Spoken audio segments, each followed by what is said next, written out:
Bahas yuk sejarah sepak bola Kroasia dan kenapa mereka bisa muncul jadi salah satu timnas kuat yang diperhitungkan sekarang. Kalau dilansir dari situs resmi HNS atau Hrvatski Nogometni Savez, Federasi Sepak Bolanya Kroasia, Sportsaver.com, Footballhistory.org, dan CNN, pertama kali yang memperkenalkan sepak bola ke Kroasia adalah orang-orang Inggris yang datang ke kota Rijeka untuk mengoperasikan pabrik pada akhir abad ke-19.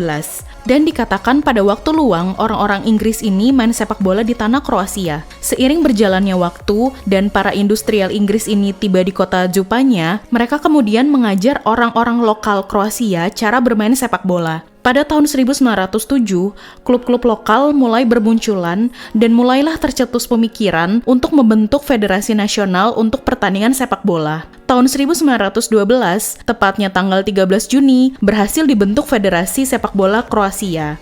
Tapi, setelah tahun 1918, perjalanan mereka mulai sulit karena Asosiasi Sepak Bola Yugoslavia lah yang punya izin resmi atas segala pertandingan. Untuk level Euro maupun Piala Dunia pun, orang-orang Kroasia harus pakai baju tim Yugoslavia. Setelah itu, perjalanan sepak bola di Kroasia juga nggak memungkinkan karena sekitar masa-masa itu, Kroasia yang masih tergabung dalam Yugoslavia punya masalah negara lebih penting, yakni Uni Soviet. Barulah setelah negara Kroasia merdeka pada tahun 1991, mereka bisa resmi memperkenalkan identitas jersey mereka yang didominasi kotak-kotak merah dan putih. Tapi di rentang tahun yang sama, setelah proklamasi kemerdekaan Kroasia di antara tahun 1991 sampai 1995, mencuatlah perang dengan pemerintah pusat Yugoslavia yang ingin menggagalkan kemerdekaan Kroasia. Salah satu pemain terbaik Kroasia saat ini, Luka Modric versi anak-anak, dulunya adalah penyintas perang ini, di mana dia sendiri menyaksikan kakeknya terbunuh di depan matanya sendiri, dan dia beserta keluarganya harus melarikan diri. Terlepas dari amburadulnya suasana perang dan hancurnya berbagai infrastruktur negara, timnas Kroasia berhasil melakukan debut internasional mereka di kualifikasi Euro 1996 dan berhasil mencapai perempat final. Perjalanan sepak bola Kroasia setelahnya juga nggak mudah, malah mereka cenderung jatuh bangun. Tapi prestasi mereka yang terbesar tentu aja meraih juara kedua Piala Dunia 2018 dan juara ketiga di Piala Dunia 2022 kemarin. Mengutip kata Igor Stimac, pelatih timnas Kroasia tahun 2012-13 via CNN, penduduk kami melewati banyak kesulitan dalam bertahan hidup untuk mempertahankan kemerdekaan. Tapi itu membuat kami bisa punya mental yang kuat, disiplin, kerendahan hati, dan tetap bertahan dalam kebanggaan. Kami bangga dengan pencapaian kami dan juga para calon pemain-pemain masa depan. Masa sulit menciptakan orang-orang yang kuat, infrastruktur dan lingkungan yang sulit menciptakan para juara.